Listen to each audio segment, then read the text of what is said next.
আদর্শ সমাজ বলতে কোন সমাজকে আমরা বুঝব?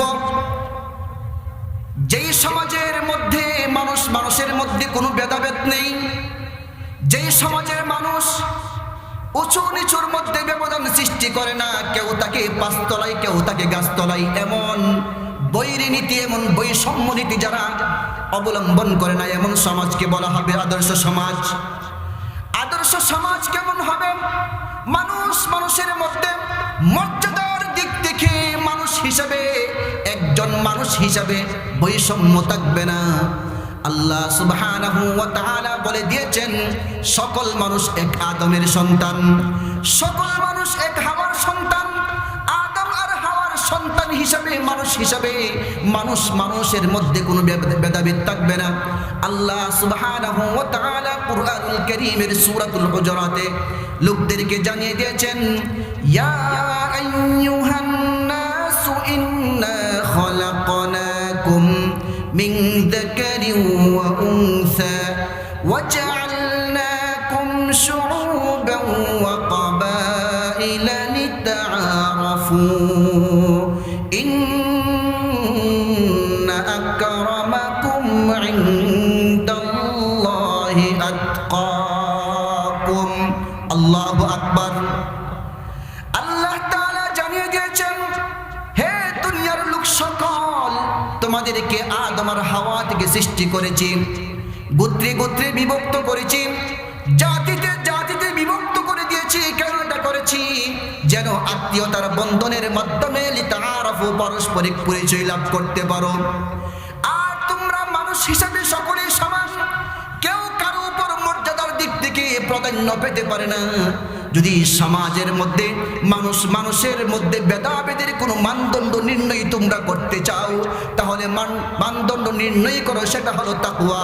ইন্না আকরামাকুম ইনদাল্লাহি আতকাকুম। তোমাদের সমাজের সুশৃঙ্খল একটি জাতি হিসাবে, আদর্শ সমাজের বিপ্লব হিসাবে মানুষের মধ্যে ভেদাভেদ সৃষ্টি করতে হলে যার তাকওয়া বেশি হবে, সে হবে অন্য সব মানুষের থেকে শ্রেষ্ঠ। মানুষের মধ্যে কোনো ভেদাভেদ থাকবে না, কেউ প্রভু হয়ে থাকবে আর কেউ গোলাম হয়ে থাকবে। এই গোলাম নীতি, এই দাস প্রথা ইসলাম উচ্ছেদ করে দিয়েছে। রাসূলুল্লাহ সাল্লাল্লাহু আলাইহি ওয়াসাল্লাম জানিয়েছেন, আদর্শ সমাজের রূপরেখা কি হবে? ঐতিহাসিক 10ম হিজরিতে বিজয় হজ্জের ভাষণে জাবালে রহমতের পদদেশে জুমাবার আসরের পরে তিনি যে ভাষণ দিয়েছিলেন, এই ভাষণের মধ্যে তিনি আদর্শ সমাজের রূপরেখা তৈরি করেছেন।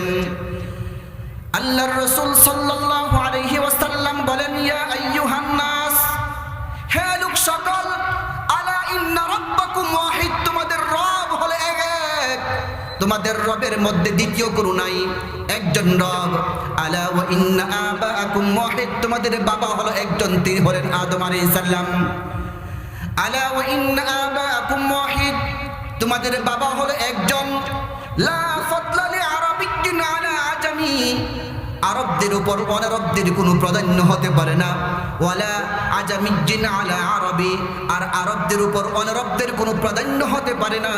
ওয়ালা আসওয়াদ আলা আহমার, আর কারো লোকদের প্রাধান্য লাল বর্ণের লোকদের উপর হতে পারে না।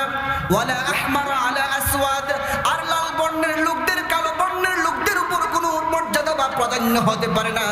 পারস্পরিক মানুষ হিসাবে যদি একে অপরের উপর মর্যাদার কোনো মানদণ্ড নির্ণয় করতে হয়, ইল্লা বিত্তাকওয়া, সেটা নির্ণয় করতে পারো তাকওয়ার ভিত্তিতে। সুবহানাল্লাহ।